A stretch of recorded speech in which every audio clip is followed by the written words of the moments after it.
आज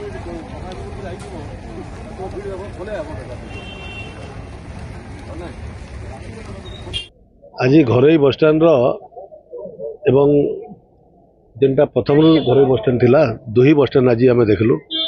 आज बरगढ़ सब कलेक्टर आमर एसी आर&बी एवं हाउसिंग बोर्ड पदस्थ ऑफिसर माने सब आज आज आसी सांगे मिसिकी मु पूरा दुही बसस्टाण्ड देखलु।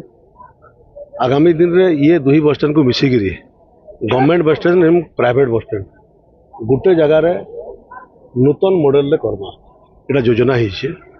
जेन बसस्टाण्डटा अच्छे गवर्नमेंट बसस्टाण्ड